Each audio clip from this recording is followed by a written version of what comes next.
ইতিহাসের একটা ঐতিহাসিক সন্ধিক্ষণে অবস্থান করছে এই মুহূর্তে। আপনারা জানেন যে দ্বিতীয়বারের যে গণ অভ্যুত্থান, যেটাকে আমরা দ্বিতীয় মুক্তিযুদ্ধ বলছি, একটা জাতির জীবনে এরকম সময় খুব কম আসে। 54 বছর বাংলাদেশের স্বাধীনতার বয়স হয়েছে। এর মধ্যে যে 2024 সালের জুলাই বিপ্লব, যে বিপ্লবের মধ্য দিয়ে একটা স্বৈর শাসনের অবসান হয়েছে। এই স্বৈর শাসন গত 16 বছর ধরে যে সমস্ত মানবতা বিরোধী অপরাধ করেছে, যে সমস্ত গণহত্যা করেছে, মানুষকে যে ধরনের নির্যাতন করেছে, এই সব কিছুর বিচার হওয়াটা এই গণ অভ্যুত্থানের অন্যতম প্রধান একটা অঙ্গীকার ছিল। যে এই 16 বছর ধরে একটা জাতির উপরে চেপে বসা সেই শাসক যে ধরনের অন্যায় বিচার করেছে, বিশেষ করে জুলাই অভ্যুত্থানে ছাত্র জনতাকে যেভাবে হত্যা করা হয়েছে, প্রতিদিন মিডিয়ার কল্যাণে, আপনাদের কল্যাণে মানুষের সামনে সেই এভিডেন্সগুলো উঠে আসছে, কিভাবে গুলি করে হত্যা করা হয়েছে বা আগুন দিয়ে লাশ পুড়িয়ে দেওয়া হয়েছে। এই বিষয়টা নিয়ে বিচারের জন্য কোন পদ্ধতিতে বিচারটা হওয়া প্রয়োজন, এটা নিয়ে কিছুটা দ্বিধাদ্বন্দ্ব আছে দেখতে পাচ্ছি আমরা বর্তমান সরকারের মধ্যে। কেউ নিজেরা উদ্যোগী হয়ে নিম্ন আদালতে গিয়ে ফৌজদারি মামলা করছেন, কোনো জায়গায় থানাতে গিয়ে মামলা করছেন। কিন্তু আমরা স্পষ্ট করে এই জিনিসটা জাতির সামনে পরিষ্কার করতে চাই যে ধরনের অপরাধ হয়েছে, এই অপরাধগুলো বাংলাদেশের প্রচলিত আইনে, ফৌজদারি কার্যবিধি আইনে, বাংলাদেশের আদালতগুলোতে হওয়া সম্ভব নয়। এই বিচারটা প্রপারলি কেবলমাত্র হওয়া সম্ভব 1973 সালের ক্রাইমস ট্রাইব্যুনাল অ্যাক্ট অনুযায়ী, আন্তর্জাতিক অপরাধ ট্রাইব্যুনাল যেটা বাংলাদেশে আমাদের আছে, সেখানে এটার প্রপার বিচার হওয়া সম্ভব। কিন্তু এই বিচারটা সেই ট্রাইব্যুনালে করার আগে ট্রাইব্যুনালের বেশ কিছু সংস্কার প্রয়োজন। আপনারা জানেন যে বিগত সময়ে 2010 সাল থেকে ইন্টারন্যাশনাল ক্রাইমস ট্রাইব্যুনাল অ্যাক্ট যেভাবে ফাংশন করেছে, যেভাবে বিচার প্রক্রিয়া চালিয়েছে, জাতীয়ভাবে এবং আন্তর্জাতিকভাবে সেই ট্রাইব্যুনালের অসংখ্য সমালোচনা হয়েছে এবং তাদের রায়গুলো কলঙ্কিত রায় বলে গোটা দুনিয়ার কাছে প্রমাণিত হয়েছে। সেই জায়গায় যদি আপনারা এই ট্রাইব্যুনালে এই আসামিদের বিচার করতে আমরা চাই, তাহলে সেই ট্রাইব্যুনালের আইনের সুনির্দিষ্ট কিছু সংশোধন প্রয়োজন হবে। সেই সংশোধনগুলো মোটা দাগে দেখুন, বিচারের সেই সময়টাতে বিচারকদের বিরুদ্ধে সবচাইতে বেশি অভিযোগ ছিল। সেইখানে যাদেরকে বিচারক হিসাবে নিয়োগ করা হয়েছিল, তাদের নিরপেক্ষতা, তাদের দক্ষতা, সেগুলো প্রশ্নের মুখে ছিল।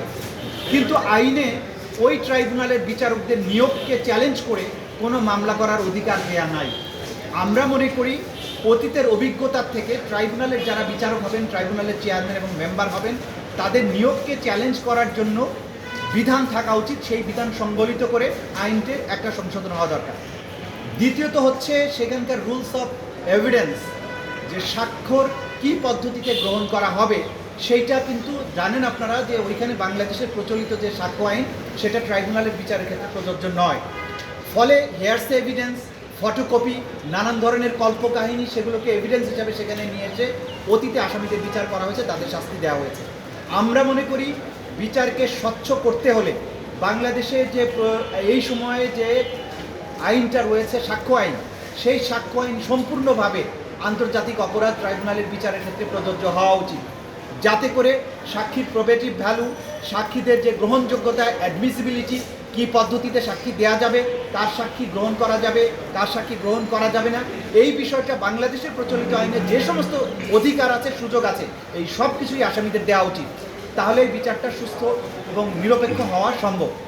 তৃতীয়ত, ওইখানে দলের বা সংগঠনের বিচারের বিধান আছে, কিন্তু দলকে বিচার করে কি শাস্তি দেওয়া হবে, সেই শাস্তির ব্যাপারে কোনো বক্তব্য নাই।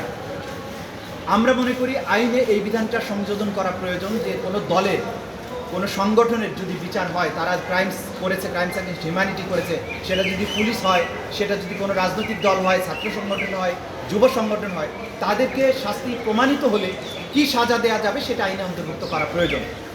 এর বাইরে বিদেশি আইনজীবী সেখানে রাখা যাবে কি যাবে না, আগের ট্রাইব্যুনালের সময় এটা নিয়ে অনেক কথা হয়েছে, আমরা আবেদনও করেছিলাম, কিন্তু ট্রাইব্যুনাল সেটা এইভাবে রিজেক্ট করেছিলেন যে বার কাউন্সিলের কাছে আপনারা যান, যে বার কাউন্সিল যদি পারমিশন দেয় তাহলে বিদেশি আইনজীবী নিয়োগ করা যেতে পারে। বার কাউন্সিল আবার বলল যে বাংলাদেশের কোনো নাগরিক না হলে বার কাউন্সিলের অধীনে সে আইনজীবী হতে পারবে না। সেখানের ওই বিধানের কারণে বিদেশি কোনো আইনজীবীকে এই ট্রাইব্যুনালে আনা সম্ভব হয়নি। আমরা মনে করি স্বচ্ছ এবং ন্যায় বিচার হওয়া প্রয়োজন। সেই ক্ষেত্রে যদি আসামি পক্ষ বিদেশ থেকে কোনো আইনজীবী আনতে চান, তাকে সেই আইনজীবী আনার সুযোগ দেওয়া উচিত এবং সেইটা প্রসিকিউশনের ক্ষেত্রে প্রযোজ্য, যে প্রসিকিউশন পক্ষেও যদি তারা বিদেশি কোনো এক্সপার্টকে তাদের প্রসিকিউশনের আইনজীবী হিসেবে রাখতে চান, সেটাও আইনের মধ্যে সংযোজন হতে পারে। সবচাইতে গুরুত্বপূর্ণ আরেকটা জিনিস বাকি থাকলো, সেটা হচ্ছে তদন্ত সংস্থা। এই তদন্ত সংস্থায় সবচাইতে যোগ্য, দক্ষ, নিরপেক্ষ লোককে নিয়োগ দেওয়া উচিত, যাতে করে তদন্তের নামে কোনো প্রহসন না হয়। তদন্তের মধ্য দিয়ে সত্যিকারে অপরাধের যে প্রমাণ সেটা যাতে উঠে আসে, এবং সেই ক্ষেত্রে টেকনিক্যাল সাপোর্টের জন্য, যেহেতু যে অপরাধের বিচার এখানে হবে সেটা আন্তর্জাতিক আইনের অধীনে অপরাধ, সে কারণে এইখানে আন্তর্জাতিক সংস্থা, বিশেষ করে জাতিসংঘের পক্ষ থেকে টেকনিক্যাল অ্যাসিস্ট্যান্স দেওয়ার জন্য প্রস্তাব দেওয়া হয়েছে। আমি মনে করি আইনের মধ্যে এরকম একটা কাঠামো থাকা উচিত, যাতে আন্তর্জাতিক কোনো ফোরামে ইনভেস্টিগেটিংয়ের ব্যাপারে যদি কোনো টেকনিক্যাল অ্যাসিস্ট্যান্সের প্রয়োজন হয়, সেটা গ্রহণ করার এবং আইনে এটাকে অ্যাকসেপ্ট করার একটা ব্যবস্থা সেখানে থাকা উচিত। আর আরও একটা বড় জিনিস বাকি আছে, সেটা হচ্ছে ধরেন ক্রাইমস অ্যাগেনস্ট হিউম্যানিটির বিচার এখানে করা যাবে, মানবতার বিরুদ্ধে অপরাধের বিচার আমরা করব। মানবতার বিরুদ্ধে অপরাধের মধ্যে খুন, গণহত্যা, এক্সটারমিনেশন, অত্যাচার, অ্যাবডাকশন, বাড়িঘর জ্বালানো সব কিছু কিন্তু অন্তর্ভুক্ত।